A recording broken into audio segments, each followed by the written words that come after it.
sa pinakadulong bahagi ng isang masikip at halos malimot na barangay sa lungsod ng San Isidro.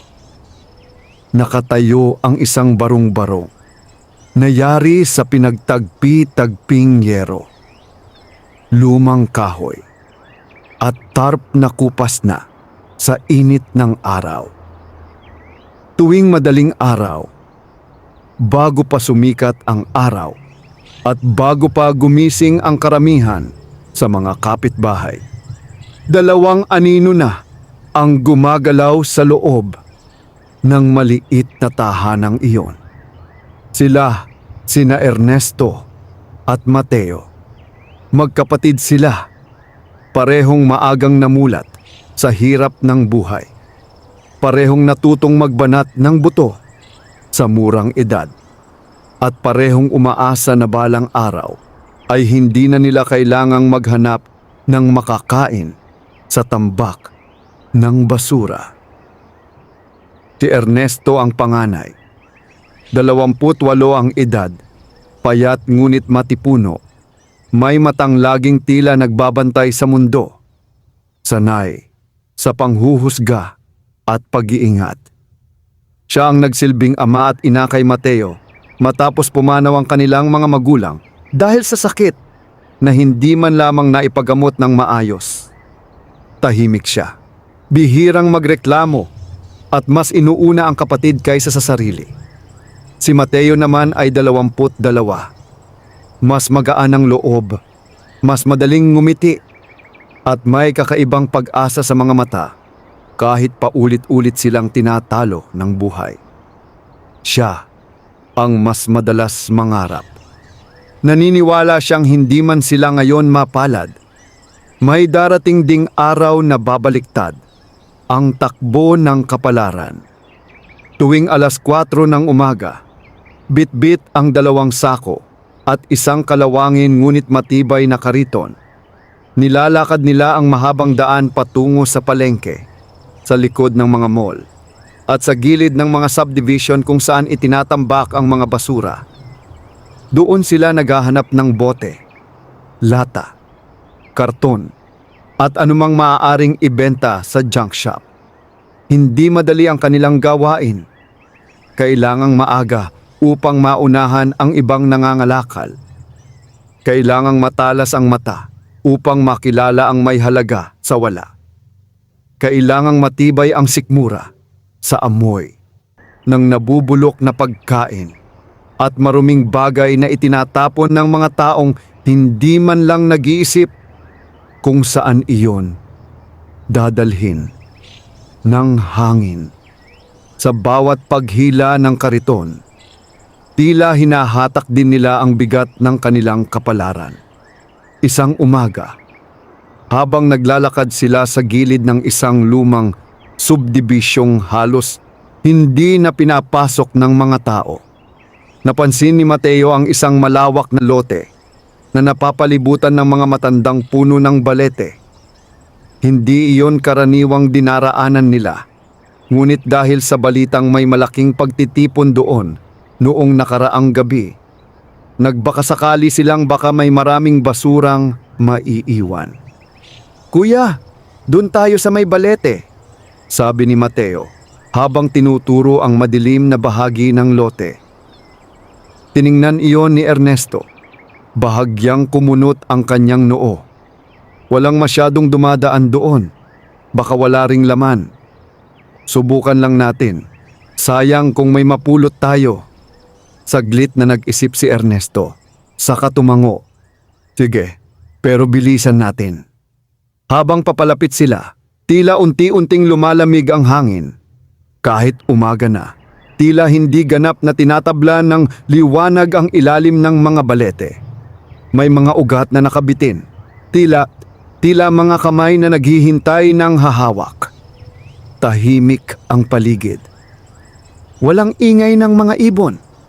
Walang kaluskos ng tao. Ngunit sa ilalim ng isang malaking puno, may nakita silang kakaiba. Sa pagitan ng mga tuyong dahon at plastik na nagkalat, may isang maliit na kahon na yari sa kahoy. Hindi iyon mukhang itinapon lamang. Maayos ang pagkakasara at tila sadyang inilagay roon.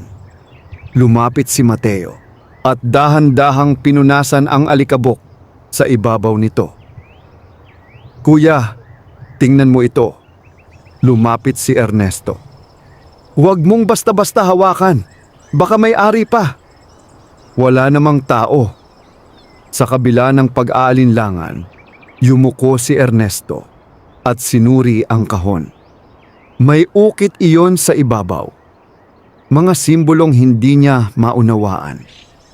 Hindi ito mukhang pangkaraniwang kahon ng alahas o laruan. May kakaibang pakiramdam na bumabalot dito. Tila may bigat na hindi nakikita. "Buksan natin?" tanong ni Mateo. Mahina, ngunit puno ng pananabik. Saglit na nag-atubili si Ernesto. Ngunit sa kanilang kalagayan, bihira ang pagkakataong makakita ng bagay na hindi mukhang basura. Kung may laman man itong mahalaga, maaari nila itong maibenta. Dahan-dahang binuksan ni Ernesto ang kahon. Sa loob nito ay hindi pera o alahas ang kanilang nakita, kundi isang maliit na figurin na yari sa ginto, hugis tao. Ngunit may kakaibang anyo.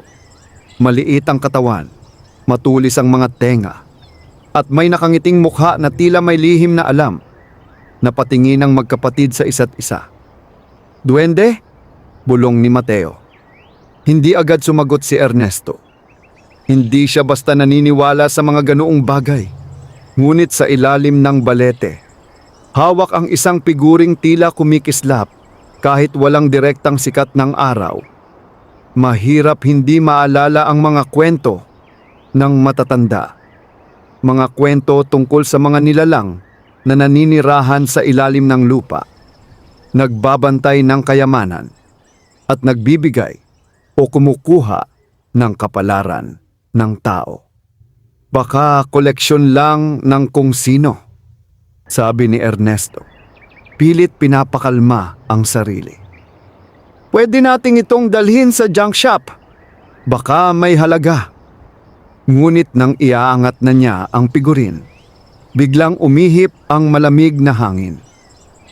Hindi iyon malakas, ngunit sapat upang manginig ang kanilang mga balat. At saka nila narinig isang tinig, mahina, malapit, ngunit walang nakikitang tao. "Ibalik ninyo." Napalingon si Mateo sa likod nila. Wala. Napahigpit ang hawak ni Ernesto sa kahon. "Sino yan?" Tahimik muli ang paligid. Ngunit ilang sandali pa, muling nagsalita ang tinig. Mas malinaw, mas malalim, at tila nagmumula sa mismong lupa. "Hindi sa inyo ang nasa kahon." Napatayo si Mateo, nanginginig. "Kuya, umalis na tayo." Hindi agad gumalaw si Ernesto. Sa kabila ng takot, may bahagi sa kanya na nagtataka. Kung ito man ay biro, napakadelikado. Kung hindi naman, mas lalo. "Kung may-ari ka nito, magpakita ka," matapang niyang sabi. Bagamat ramdam niya ang kabog ng kanyang dibdib, isang mahinang liwanag ang unti-unting sumingaw mula sa ilalim ng puno ng balete.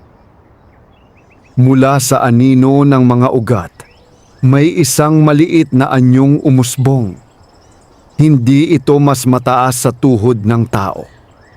May suot na pulang kasuotan at may matang tila kumikislap sa dilim. Hindi sila makagalaw.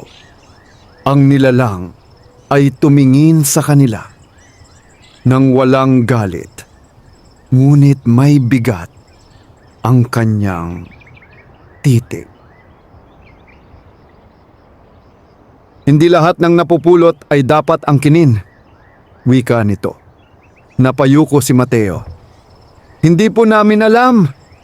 Tahimik na tinitigan sila ng nilalang. Saka lumipat ang tingin nito sa kanilang kariton. sa mga sako, sa kanilang suot na kupas at butas na damit. Kayo'y naghahanap ng halaga sa itinapon ng iba, sabi nito. Ngunit hindi ninyo alam na ang tunay na kayamanan ay sinusukat sa puso. Hindi makapagsalita si Ernesto. Sa unang pagkakataon sa kanyang buhay, hindi niya alam kung ano ang dapat gawin. Dahan-dahan niyang ibinalik ang figurin sa kahon at isinara ito. Hindi po namin kukunin, mahina niyang sabi. Pasensya na. Tahimik ang nilalang. Pagkaraan ng ilang sandali, bahagya itong ngumiti. May kabutihan pa sa inyo. Unti-unting nawala ang liwanag. Ang anyo ng nilalang ay tila nilamon ng anino ng balete hanggang sa wala ng bakas na naiwan. Naiwan ang magkapatid na nakatayo sa ilalim ng puno, tila na naginip. Nang muli nilang tingnan ang lupa, wala na ang kahon. Wala na ang figurin.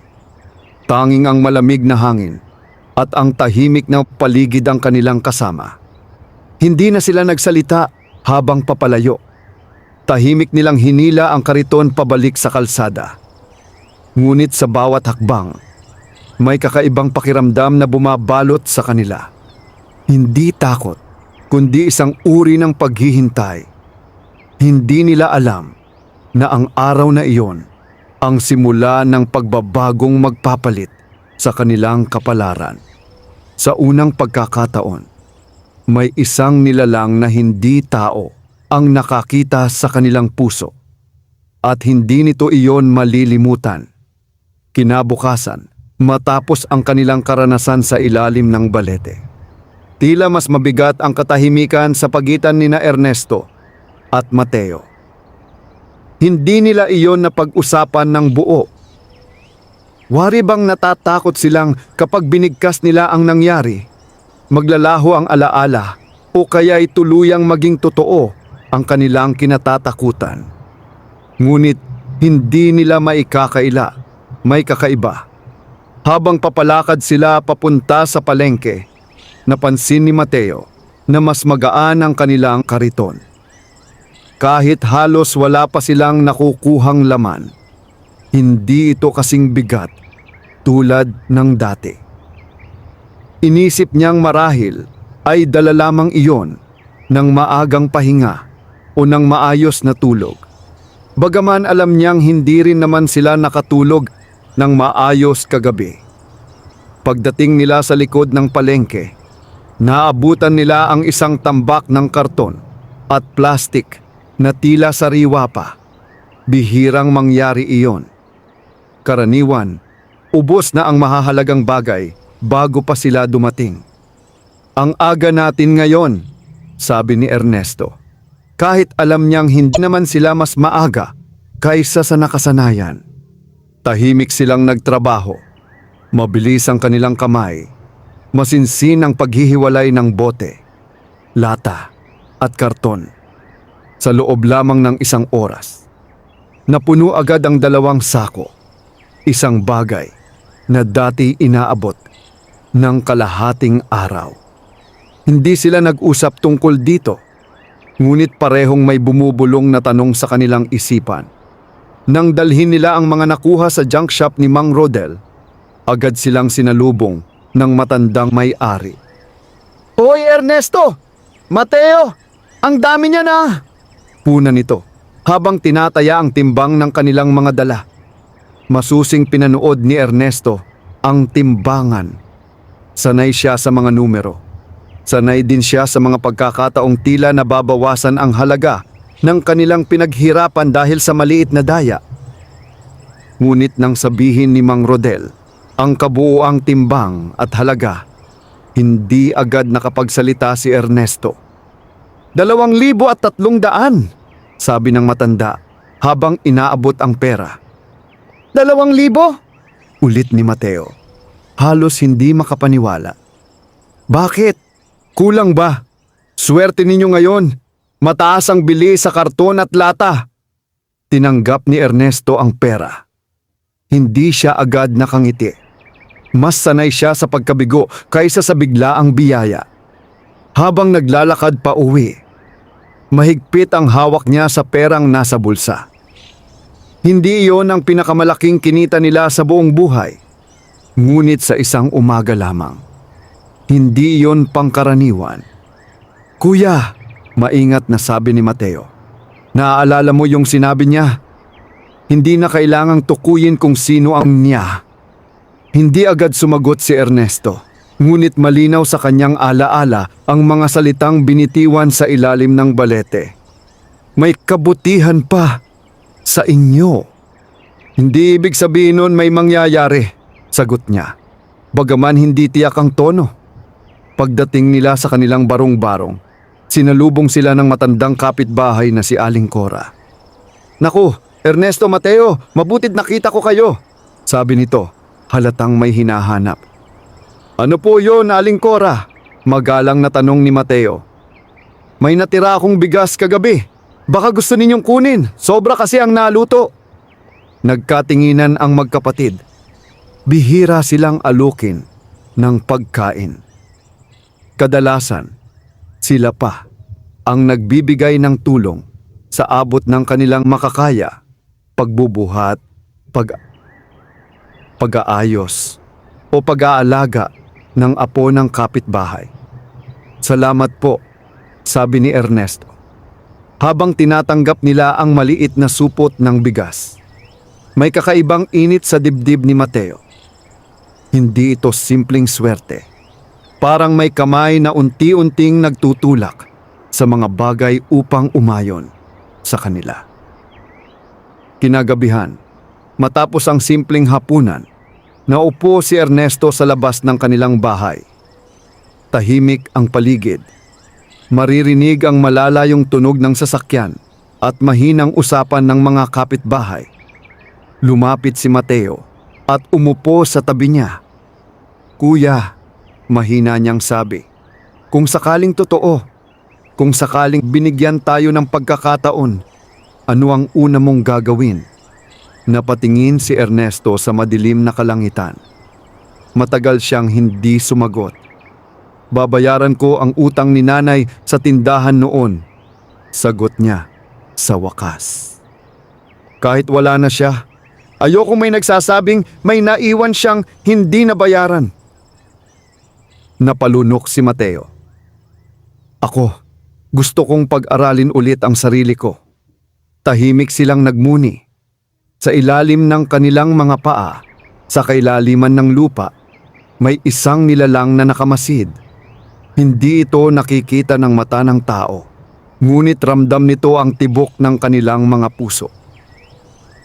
Hindi kayamanan ang una nitong ibinigay, kundi pagkakataon. At sa bawat mabuting pasya, sa bawat pagtanggi sa maling landas, unti-unti nitong susubukin ang kanilang pagkatao.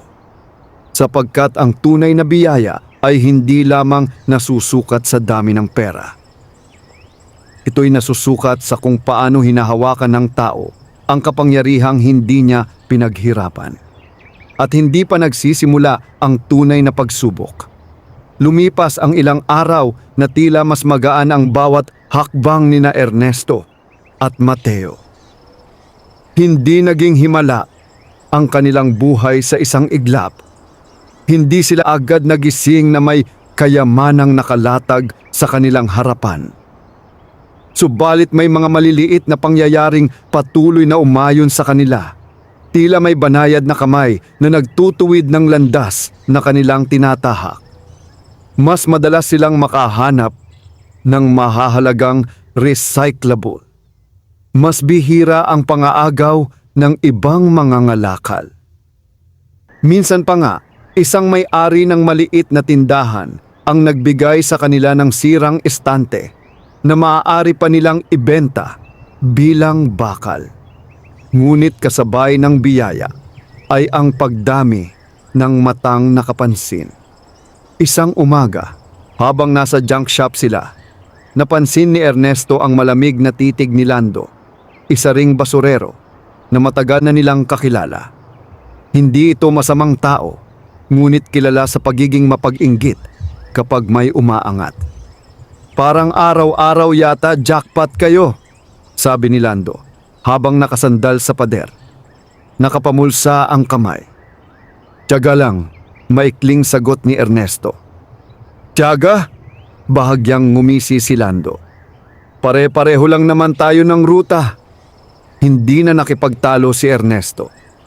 Hindi niya kailangang ipaliwanag ang anumang hindi niya rin lubos na nauunawaan.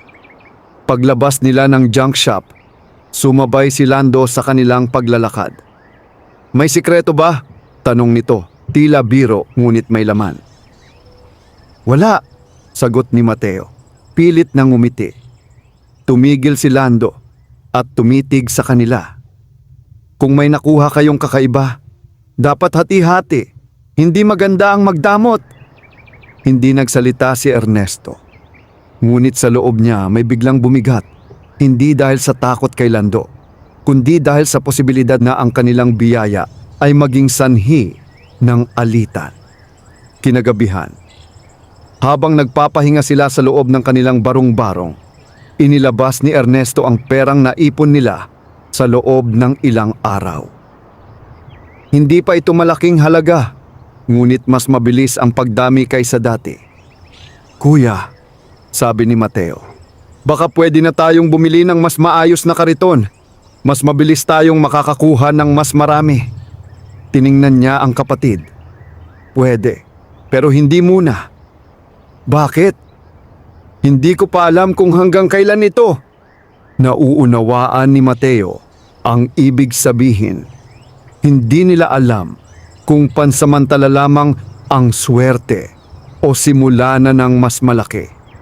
Sa labas ng kanilang bahay, may bahagyang pag-ihip ng hangin kahit hindi naman panahon ng amihan.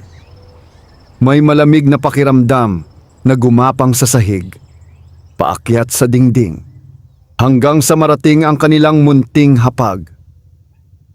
Hindi nila ito napansin, ngunit sa kanilang paanan, may mahinang tinig na nagsalita, hindi para marinig, kundi para magpasya. Subukan natin ang kanilang puso. Kinabukasan, habang naglalakad sila sa isang bagong ruta na iminungkahi ng isang tindero, napansin ni Mateo ang isang supot na tila nahulog sa gilid ng kalsada. Hindi ito mukhang basura, makapalang plastik at maayos ang pagkakatali. "Kuya, sandali!" Pinulot niya ito at binuksan ng bahagya. Sa loob ay mga perang nakabalot sa papel. Maraming pera. Napahinto si Ernesto. Mabilis na tumingin si Mateo sa paligid. Walang tao. Tahimik ang kalye. "Baka may nakahulog!" sabi niya, ngunit hindi maalis ang pagkagulat sa kanyang mukha. Binilang ni Ernesto ang laman. Hindi niya sinasadyang bilangin, ngunit sanay ang kanyang mata sa numero. Hindi bababa sa 50,000. Para sa kanila, iyon ay napakalaking halaga. Maaaring makabili sila ng bagong kariton. Maaaring makalipat sa mas maayos na tirahan. Maaaring makapagsimula ng maliit na negosyo. Saglit na tumahimik ang mundo sa kanilang paligid. "Kuya!" Mahina ang boses ni Mateo. Hindi ito puno ng kasakiman, kundi ng tukso. Napapikit si Ernesto. Naalala niya ang tinig sa ilalim ng balete. Naalala niya ang liwanag. At higit sa lahat, naalala niya ang sinabi niya mismo. Nababayaran niya ang utang ng kanilang ina kahit wala na ito. "Hindi ito atin," mariin niyang sabi. "Pero paano kung walang maghanap?" "Hindi pa rin ito atin." Saglit na nag-alinlangan si Mateo. Ngunit sa huli, tumango siya. Nagtanong sila sa mga tindahan sa paligid kung may nawalan. Sa ikatlong tindahan, isang babae ang halos maiyak nang marinig ang kanilang tanong. "May supot ba? May nakasulat na pangalan ng anak ko sa loob?" Nanginginig nitong tanong. Binuksan ni Ernesto ang supot at ipinakita ang laman. Napaupo ang babae sa silya, napahawak sa dibdib. Pambayad yan sa ospital ng asawa ko. Tahimik na iniabot ni Ernesto ang supot. Hindi na sila naghintay ng anumang gantimpala. Umalis sila bago pa man tuluyang makapagsalita ang babae. Habang naglalakad, hindi nila napansing may isang maliit na aninong sumusunod sa kanila sa pagitan ng mga poste at pader. Pinili nila, bulong nito. Nang gabing iyon, habang natutulog ang magkapatid, may isang mahinang liwanag ang sumingaw mula sa ilalim ng kanilang sahig. Hindi ito apoy. Hindi rin ito ilaw na gawa ng tao. Ito'y tanda. Ang unang tunay na pagsubok ay kanilang nalampasan. At sa kailaliman ng lupa, isang desisyon ang nabuo. Hindi na lamang pagkakataon ang kanilang matatanggap, kundi pagbabago. Ang umagang sumunod sa kanilang pagsasauli ng pera ay hindi na iiba sa panlabas na anyo. Pareho pa rin ang makipot na eskinita, ang amoy ng basang lupa at usok ng uling, at ang maagang sigawan ng mga nagtitinda sa palengke. Ngunit sa loob ni na Ernesto at Mateo, may tahimik na kapanatagan. Isang uri ng kapayapaang hindi nila dati nararanasan. Hindi nila alam kung may kapalit ba ang kanilang ginawa. Hindi nila iyon hinintay. Subalit ang mundo, tila may sariling paraan ng pagbabalik. Habang nasa likod sila ng isang malaking grocery store, may isang lalaking nakauniporme ang lumapit sa kanila. May dala itong listahan at tila may hinahanap. Kayo ba yung dalawang nagbalik ng pera kahapon? Tanong nito. Nagkatinginan ang magkapatid. Opo, sagot ni Ernesto. Maingat ang tono. Pinapahanap kayo ng may-ari ng grocery. Gusto kayong makausap. Hindi agad gumalaw si Ernesto. Sanay siya sa posibilidad ng paninisi kaysa pasasalamat. Ngunit nang makita niyang maayos at hindi galit ang mukha ng lalaki, tumango siya. Sa loob ng maliit ngunit maayos na opisina sa likod ng grocery, sinalubong sila ng isang babaeng nasa edad 40. May maayos na bihis at seryosong anyo. Siya ang anak ng babaeng kanilang tinulungan. Kayo pala sila, sabi nito. Masinsin ang pagtingin. Kayo ang nagbalik ng pera para sa ospital ng ama ko. Opo, sagot ni Mateo. Tumango ang babae. Hindi biro ang halagang iyon. Maraming tao ang hindi magdadalawang isip na kunin iyon. Tahimik si Ernesto. Kailangan ko ng 2 tao sa bodega. Pagpapatuloy ng babae. Maayos, mapagkakatiwalaan. Hindi mataas ang sweldo sa simula, pero regular ang kita. Halos hindi makapaniwala si Mateo. Kami po. Kung tatanggapin ninyo. Hindi agad sumagot si Ernesto. Ang pagpasok sa trabaho ay nangangahulugang pagbabago sa nakasanayang gawain. Ngunit nangangahulugan din ito ng katiyakan. Isang bagay na matagal na nilang hindi nararanasan. Opo, sagot niya sa wakas. Tatanggapin po namin. Sa unang pagkakataon sa loob ng maraming taon, umuwi silang may malinaw na direksyon para sa kinabukasan. Hindi na nila kailangang mag-unahan sa tambak ng basura. Hindi na nila kailangang mag-alala kung may makukuha ba silang sapat para sa isang araw. May trabaho sila, hindi man marangya, ngunit marangal at tiyak. Sa mga sumunod na linggo, masipag silang nagtrabaho sa bodega. Maaga pa rin silang gumigising, ngunit hindi na para maghalongkat ng basura.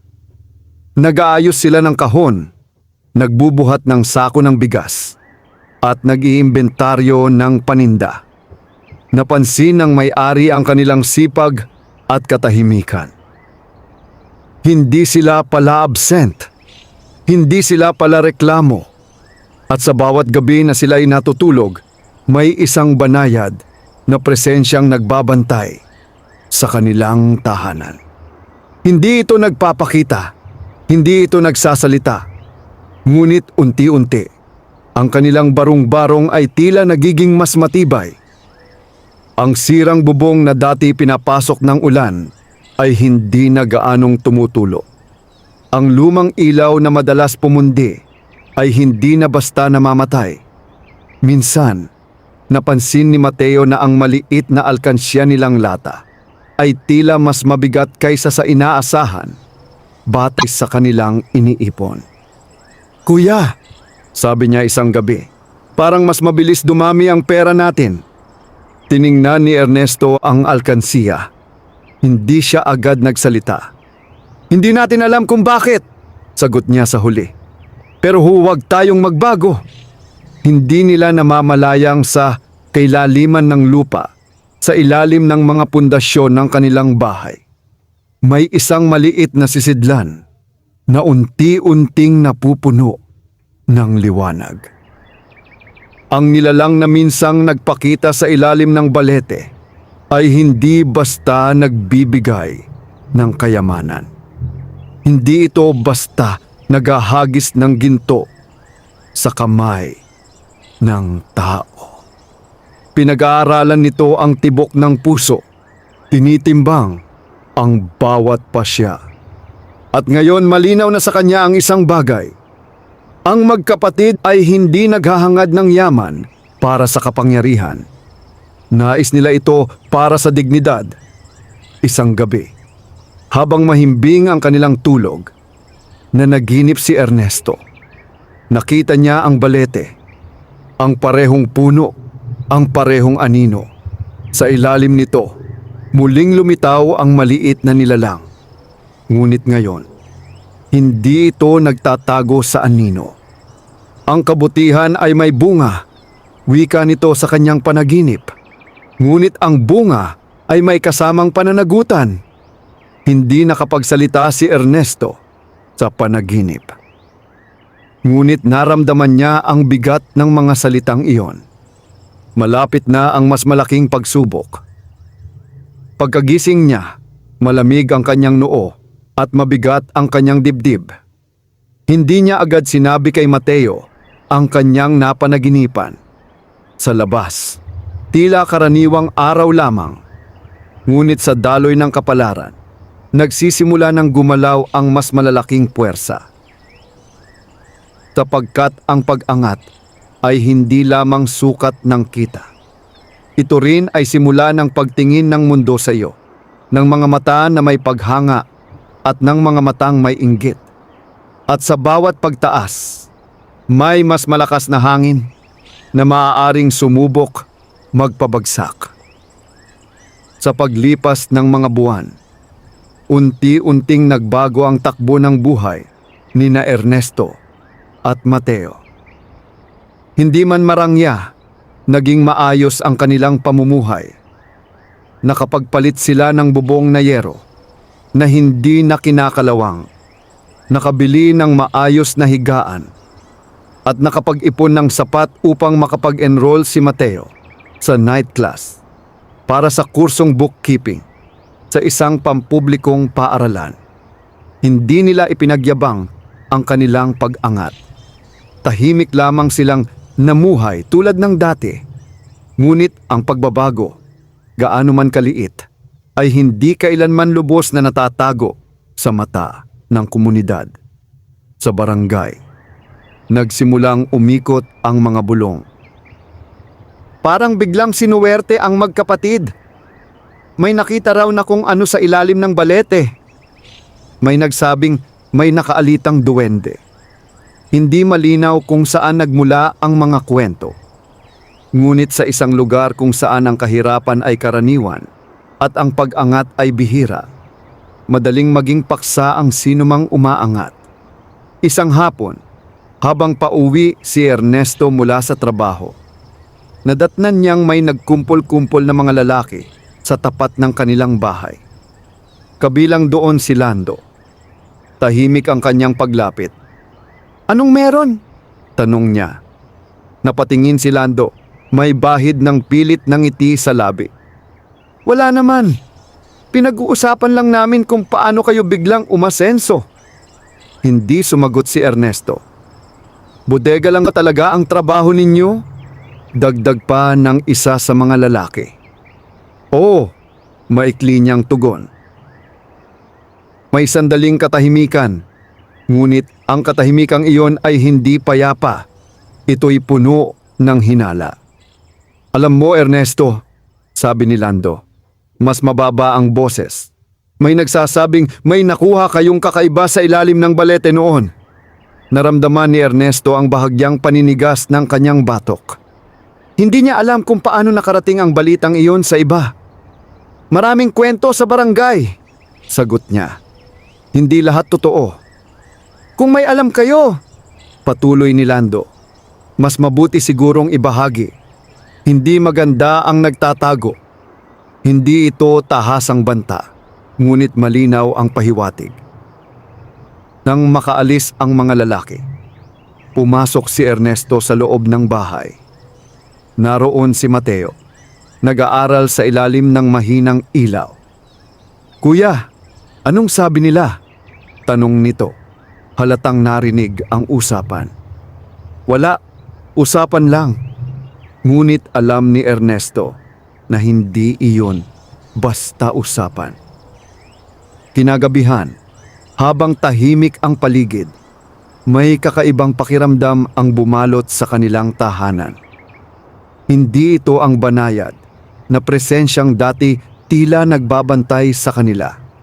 Iba ito, mas mabigat, mas malamig. Sa labas, may mga yabag na hindi nila marinig. Sa ilalim ng lupa, sa kailaliman kung saan naninirahan ang nilalang na minsang nagpakita sa kanila, may bahagyang pagyanig ng liwanag.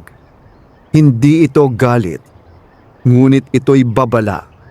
Kinabukasan, pagdating nila sa trabaho, may kakaibang balita ang sumalubong sa kanila. May kulang sa inventaryo sa bodega. Ilang kahon ng mamahaling produkto ang nawawala. Tinawag sila ng may-ari.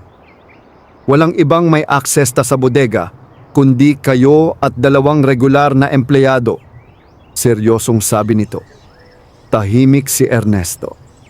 Hindi niya kailangang ipagtanggol ang sarili sa pamamagitan ng mahabang paliwanag.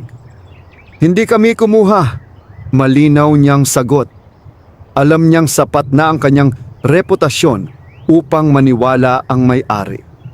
Ngunit hindi sapat iyon para sa iba. Sa labas ng opisina, nakita nila si Lando na nakatayo malapit sa pintuan. Hindi ito empleyado ng grocery. Wala itong dahilan para naroon.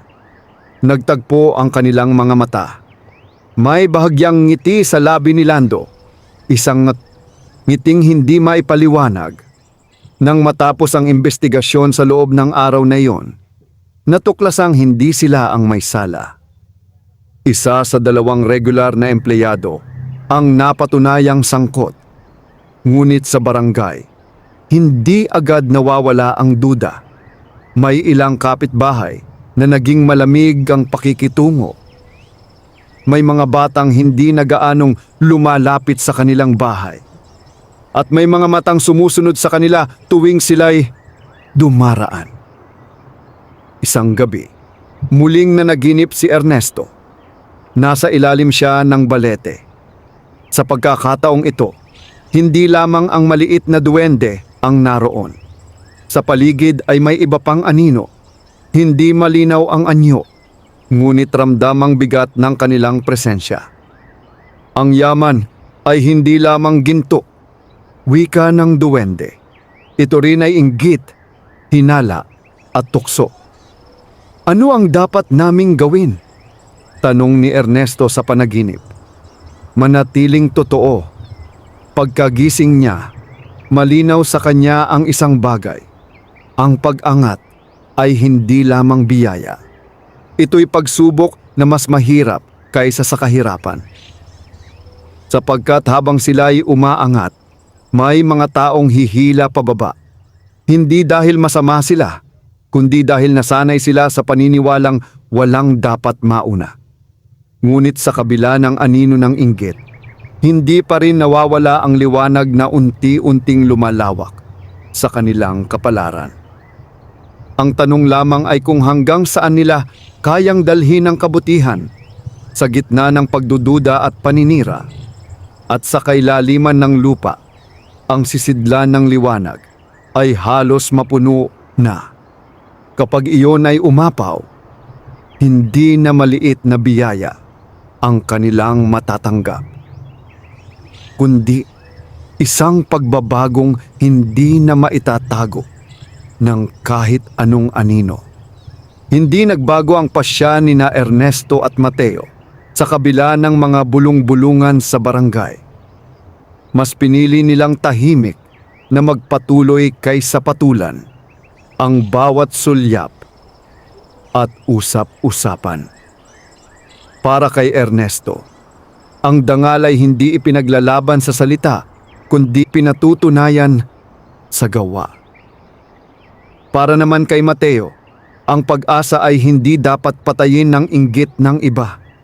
Lumipas ang ilang linggo na tila unti-unting humuhupa ang tensyon. Napatunayan sa bodega na wala silang kinalaman sa nawawalang paninda. Maging ang may-ari ng grocery ay mas lalong nagtiwala sa kanila. Isang umaga, tinawag silang muli sa opisina. May plano akong magbukas ng maliit na warehouse sa kabilang barangay, sabi nito. Kailangan ko ng 2 taong mamamahala roon. Mas malaking responsibilidad, mas mataas na kita. Hindi agad nakapagsalita si Mateo. Si Ernesto naman ay nanatiling kalmado, ngunit sa loob niya ay may marahang pag-angat ng pag-asa. Kaya ba ninyo? Tanong ng may-ari. Opo, sabay nilang sagot. Sa unang pagkakataon, may malinaw na direksyon ang kanilang kinabukasan. Hindi na lamang sila tagapag-ayos ng kahon. Magiging tagapangasiwa sila. May tiwala sa kanilang pangalan. Ngunit kasabay ng pag-angat na iyon ay ang isang pangyayaring hindi nila inaasahan. Isang gabi, habang nagbibilang si Ernesto ng kanilang ipon, napansin niyang tila may kakaibang kinang sa sulok ng kanilang maliit na silid. Hindi iyon ilaw mula sa labas. Hindi rin refleksyon ng kandila. Mateo, mahinang tawag niya. Paglingon ng kapatid, nakita rin niya ang liwanag. Mahina ngunit malinaw. Tila nagmumula sa ilalim ng kanilang sahig. Hindi sila nagsalita. Dahan-dahan silang lumapit. Sa pagitan ng mga kahoy na tabla, may bahagyang siwang kung saan sumisilip ang ginintuang liwanag. Hindi ito nakasisilaw. Ito'y payapa. May biglang paghihip ng malamig na hangin sa loob ng silid. Kahit sarado ang bintana at sa kanila narinig ang tinig, hindi na mula sa malayo, kundi tila na sa mismong paligid nila. Hindi lahat ng kayamanan ay agad ibinibigay. Nanatiling nakatayo ang magkapatid, hindi gumagalaw. Pinatunayan ninyo ang inyong puso.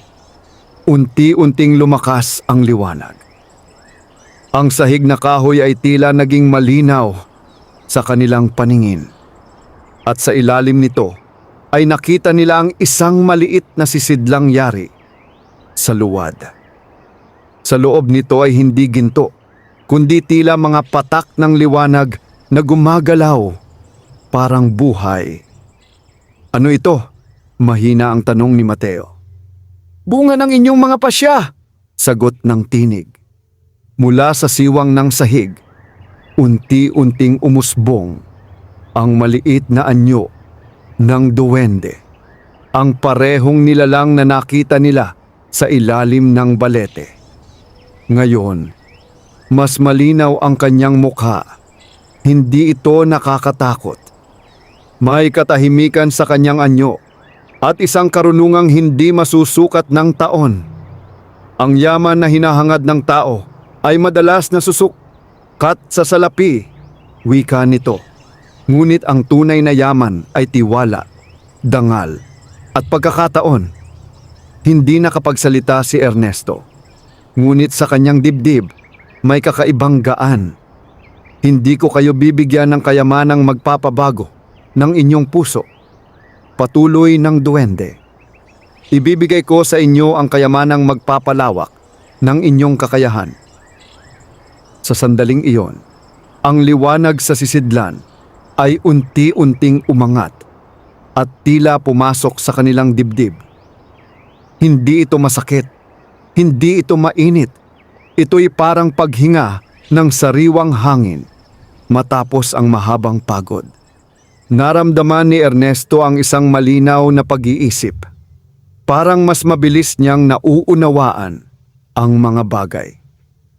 Si Mateo naman ay nakaramdam ng kakaibang kumpiyansa na tila kayang-kaya niyang harapin ang mga bagong hamon. Unti-unting naglaho ang duwende, ngunit bago ito tuluyang mawala, nagsalita ito muli. Darating ang araw na susubukin kayo ng mas malaking tukso. Huwag ninyong kalilimutan kung saan kayo nagsimula. Nang mawala ang liwanag, bumalik sa dati ang kanilang silid. Wala na ang siwang sa sahig. Wala na ang sisidlan. Ngunit ang kanilang pakiramdam ay hindi na katulad ng dati. Kinabukasan, sa bagong warehouse, napansin agad ng may-ari ang pagbabago sa kanila. Mas maayos ang kanilang sistema. Mas mabilis ang kanilang pagresolba sa problema. Mas malinaw ang kanilang pagpapasya. Sa loob lamang ng ilang buwan, lumago ang kita ng bagong sangay. Hindi dahil sa himala, kundi dahil sa kanilang disiplina at katapatan. Unti-unting nabawasan ang bulong-bulungan sa barangay. Ang inggit ay napalitan ng paghanga ng ilan. May mga batang lumalapit kay Mateo upang magpaturo sa kanilang aralin. May mga kapitbahay na humihingi ng payo kay Ernesto tungkol sa pag-iipon. Hindi pa sila mayaman sa paningin ng mundo. Ngunit mayaman sila sa tiwala. At sa kailaliman ng lupa, ang liwanag na minsang nasa sisidlan ay tuluyang naglaho, hindi dahil nawala, kundi dahil ito'y naging bahagi na ng kanilang pagkatao. Subalit ang duwendeng nagmasid sa kanila ay hindi pa tapos. Sapagkat ang pinakamahirap na pagsubok ay hindi kahirapan, kundi kapangyarihan. At iyon ang susunod na haharapin ng magkapatid. Lumago ang bagong warehouse ng higit sa inaasahan.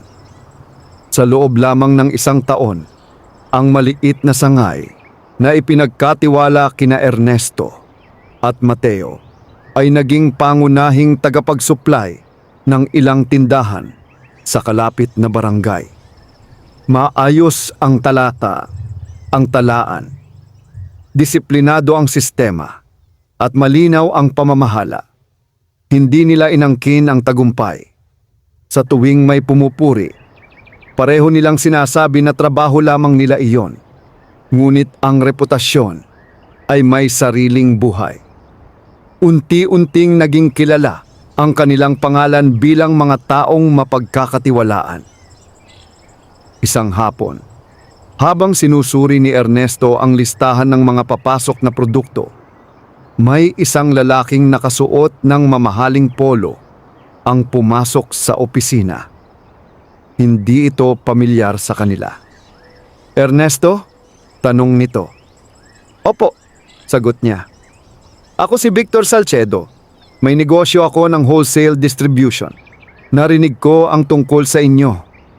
Tahimik na nakinig si Ernesto habang ipinapaliwanag ng lalaki ang alok.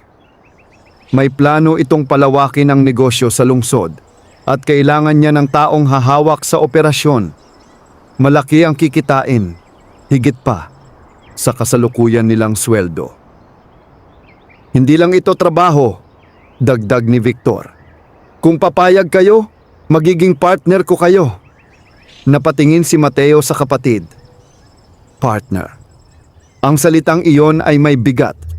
Nangangahulugan ito ng mas malaking kita, mas malaking impluwensya, at mas malaking panganib.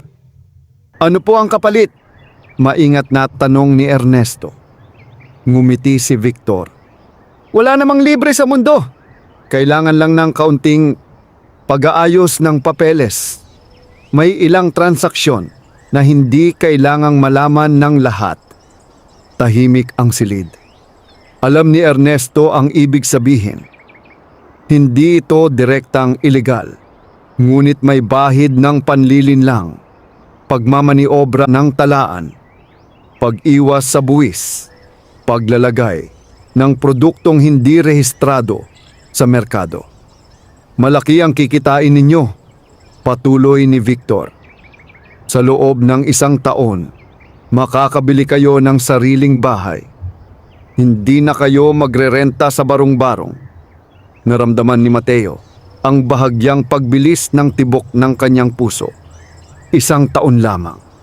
1 taon ng pagtitiis at maaaring tuluyang magbago ang kanilang buhay. Ngunit sa isip ni Ernesto, bumalik ang alaala ng balete, ang malamig na hangin, ang tinig na nagsabing, ang bunga ay may kasamang pananagutan. Pasensya na po, mahinahong sagot ni Ernesto. Mas gusto namin malinaw ang lahat ng ginagawa namin. Bahagyang nagbago ang ekspresyon ni Victor.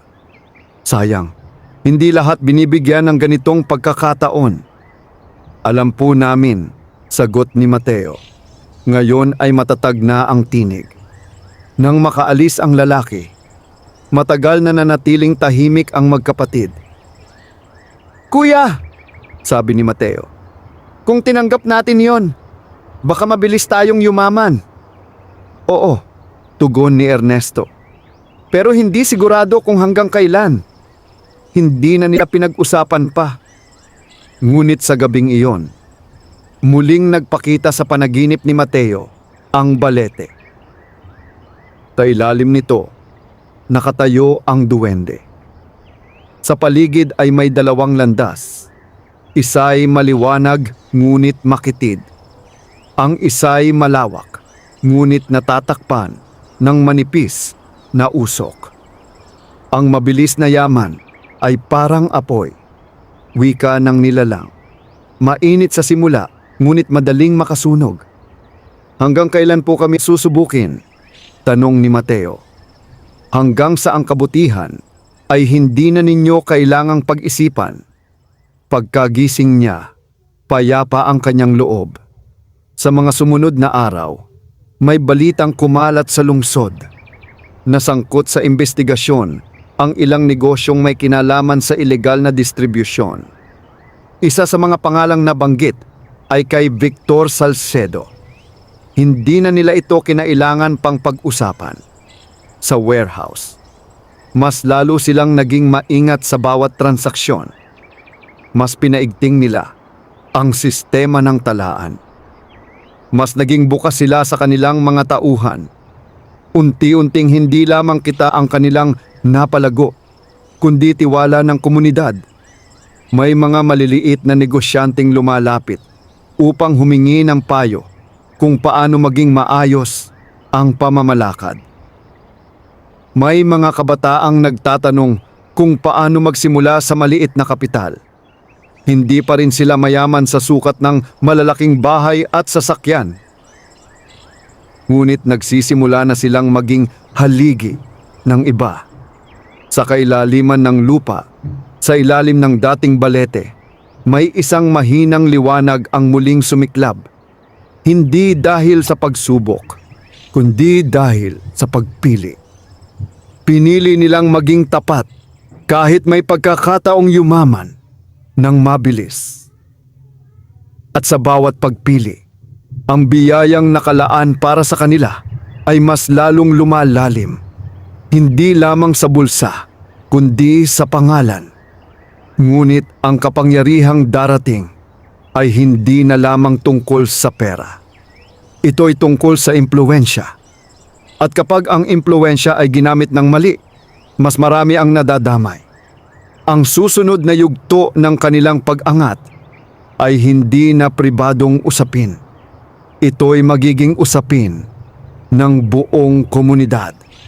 Sa loob ng 2 taon, ang maliit na warehouse na minsang ipinagkatiwala kina Ernesto at Mateo ay naging isa sa pinakamaasahang suplayan sa kanilang distrito.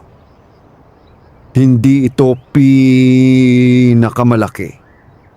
Ngunit kilala ito sa malinaw na talaan, tamang presyo, at patas na pakikitungo. Dahil dito, unti-unting nagbago ang tingin ng komunidad sa magkapatid. Ang dating mga bulong ng pagdududa ay napalitan ng paggalang. May mga kapitbahay na lumalapit upang manghiram ng payo. May ilang negosyanteng gustong makipagpartner sa mas malinis na sistema. Isang hapon, inimbitahan si Ernesto sa barangay hall. May mungkahi ang ilang residente, sabi ng kapitan. Gusto kanilang maging tagapayo sa livelihood program ng barangay. Hindi agad nakasagot si Ernesto. Hindi siya sanay sa posisyong may ganitong uri ng impluwensya. Bakit ako? Tanong niya. Dahil nakita nila ang ginawa mo, sagot ng kapitan. Hindi ka nagsimula sa taas. Alam mo ang hirap. Kailangan namin ng taong may integridad. Pag-uwi niya, ibinalita niya ito kay Mateo. Kuya, malaking bagay yan, sabi ni Mateo. Mas marami tayong matutulungan. Ngunit kasabay ng oportunidad ay ang mas malawak na responsibilidad. Tinanggap ni Ernesto ang alok, hindi bilang politiko, kundi bilang tagapayo. Nagsimula silang maglunsad ng maliliit na seminar para sa mga nais magsimula ng negosyo. Paano magtala ng kita at gastos? Paano mag-ipon ng puhunan? Paano umiwas sa utang na may mataas na interes? Si Mateo naman ang nagturo ng basic bookkeeping sa mga kabataang hindi nakapagpatuloy sa pag-aaral. Sa unang pagkakataon, hindi lamang sila umaangat. Nagsisimula na silang mag-angat ng iba. Ngunit hindi lahat ay natutuwa. May ilang matagal nang namamagitan sa pautangan sa barangay ang naapektuhan. Nabawasan ang mga lumalapit sa kanila dahil mas pinipili ng mga residente ang mas maingat at legal na paraan ng pag-iipon. Isang gabi, habang pauwi si Mateo mula sa pagtuturo, may 2 lalaking humarang sa kanya sa madilim na eskinita. Sabihin mo sa kuya mo, huwag siyang masyadong pakialamero, sabi ng isa. Ano pong ibig ninyong sabihin? Mahinahong tanong ni Mateo. Hindi lahat gustong magbago ang sistema. May mga taong nabubuhay sa ganito. Hindi siya sinaktan, ngunit malinaw ang babala. Pagdating sa bahay, agad niyang sinabi kay Ernesto ang nangyari. Tahimik na nakinig ang kanyang kuya. Hindi natin hinahanap ang gulo, sabi ni Ernesto.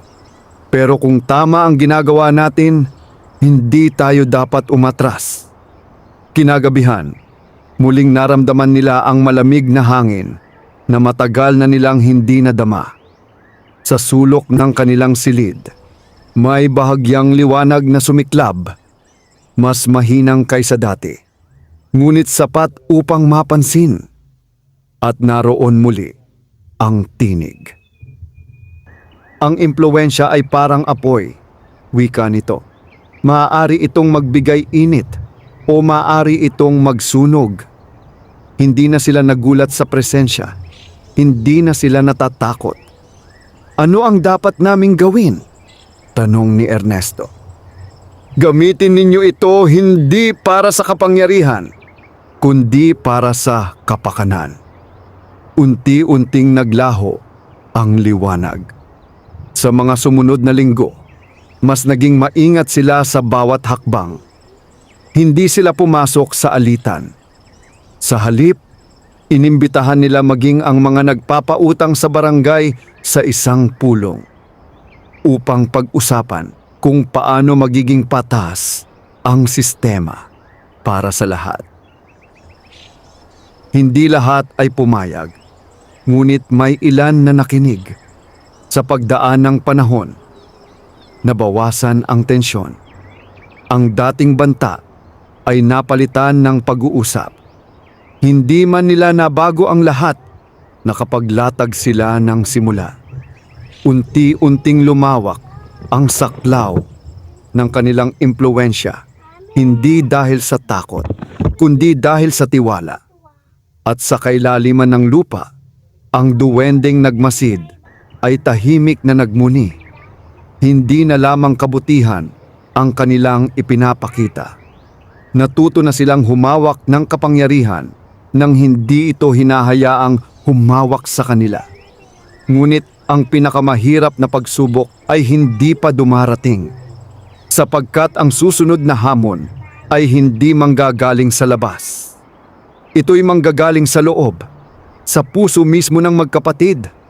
At doon tunay na malalaman kung ang kanilang yaman ay panlabas lamang o nakaugat na sa kanilang pagkatao. Habang lalong lumalawak ang kanilang impluwensya sa komunidad, hindi maiiwasang magbago ang ritmo ng buhay ni na Ernesto at Mateo. Mas dumalas ang pagpupulong, mas dumami ang responsibilidad, at mas nabawasan ang mga oras na sila'y magkasama na walang iniisip na gawain. Dati, sapat na ang simpleng hapunan upang mapag-usapan nila ang buong araw. Ngayon madalas ay pagod na silang pareho. Si Ernesto'y abala sa mga pulong sa barangay at pamamahala ng warehouse. Si Mateo na may nahahati sa pagitan ng pagtuturo at pag-aasikaso ng mga bagong kabataang nais magsanay sa bookkeeping. Hindi ito agad naging problema. Ngunit unti-unti, may namuong hindi pagkakaunawaan. Isang gabi, habang nagbibilang sila ng kita ng warehouse, napansin ni Mateo ang isang pagkakataon. "Kuya," sabi niya, "kung magdadagdag tayo ng isa pang sangay sa kabilang distrito, kaya na natin. May puhunan na tayo." Hindi agad sumagot si Ernesto. "Mas marami tayong matutulungan," dagdag ni Mateo. "At mas lalaki ang kita." "Hindi pa panahon," sagot ni Ernesto. "Bakit? Maayos naman ang takbo." "Maayos dahil kontrolado natin. Kapag masyado nating pinalawak, baka hindi na natin mabantayan." Bahagyang tumaas ang tono ni Mateo. "Hindi ba't palagi mong sinasabi na dapat hindi tayo matakot sa pag-angat?" "Tama," sagot ni Ernesto. Ngayon ay mas seryoso. "Pero hindi lahat ng pag-angat ay tamang hakbang." Tahimik ang silid matapos ang maikling pagtatalo. Hindi sila sanay na hindi magkasundo. Sa mahabang panahon ng kanilang pagsasama, iisa ang direksyon nila, ang makaahon. Ngunit ngayon, magkaiba ang kanilang pananaw kung gaano kabilis dapat umangat. Sa sumunod na mga araw, nanatiling magalang ang kanilang pakikitungo sa isa't isa, ngunit may bahagyang distansya. Pareho silang may punto, pareho silang may hangarin. Isang gabi, habang nag-iisa sa labas si Ernesto, muling bumalik sa kanyang alaala ang unang araw sa ilalim ng balete. Ang takot, ang kababaang loob, ang pasyang ibalik ang hindi kanila. Sa loob ng bahay, si Mateo na may tahimik na nakaupo, hawak ang lumang kwaderno kung saan niya unang isinulat ang pangarap na makapag-aral muli. Ngayon, may kakayahan na siyang mangarap ng mas malaki, hindi lamang para sa sarili, kundi para sa marami. Ngunit sa pagitan ng kanilang mga pangarap, may lamat na unti-unting lumalawak. Kinagabihan, sa gitna ng kanilang hindi pagkakasundo, muling naramdaman ang malamig na hangin.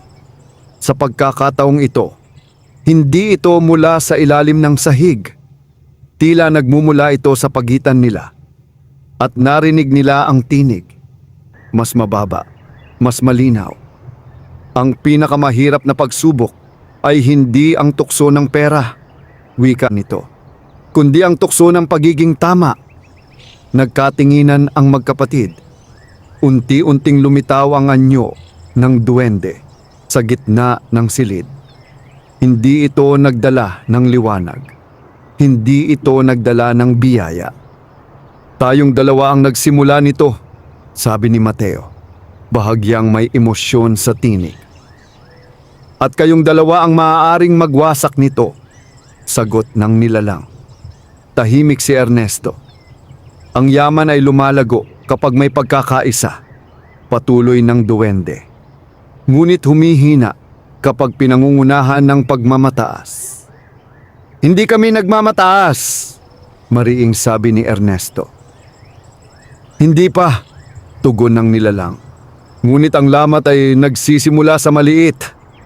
Nawala ang presensya nito nang hindi na nagdagdag ng salita. Magdamag na nagmuni ang magkapatid. Kinabukasan, maagang nagising si Ernesto. Naabutan niyang gising na si Mateo, nakahanda na para sa trabaho. Ako ang natakot, unang nagsalita si Ernesto. Hindi sa paglawak ng negosyo, kundi sa posibilidad na hindi ko na kayaning bantayan ang lahat. Tahimik na nakinig si Mateo. Pero tama ka rin, dagdag niya. Hindi tayo dapat manatili sa isang antas kung kaya pa nating umangat. Saglit na nag-isip si Mateo bago sumagot. Hindi ko gustong mauna, kuya. Gusto ko lang siguraduhin na hindi tayo titigil dahil sa takot. Ngumiti ng bahagya si Ernesto. Hindi tayo titigil, sabi niya. Pero hindi rin tayo magmamadali.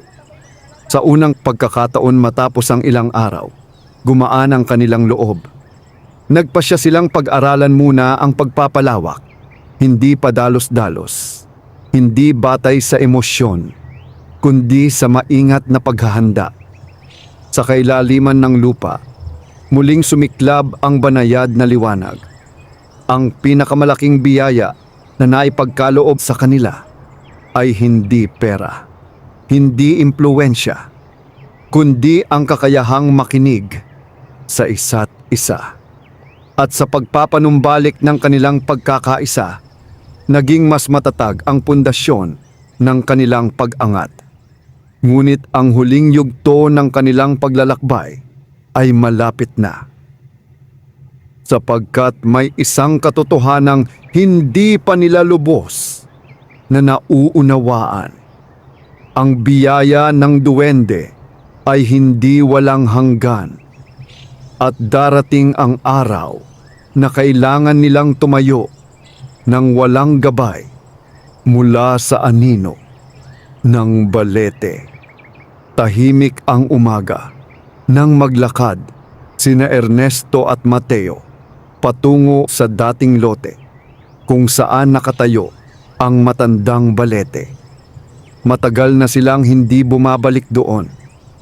Sa dami ng kanilang responsibilidad, tila naging alaala na lamang ang unang tagpo na nagbago ng kanilang kapalaran. Ngunit ngayon, may pakiramdam na tila may tumatawag sa kanila pabalik. Hindi na kasing ilap ang lugar tulad noon. May ilan ng kabataang dumaraan sa gilid. May ilang nagtatayo ng maliit na tindahan sa malayo. Ngunit ang balete ay naroon pa rin. Malawak ang mga ugat. Tahimik ang anino. At tila may sariling mundong hindi saklaw ng ingay ng lungsod. Huminto sila sa ilalim ng puno. Dito nagsimula ang lahat.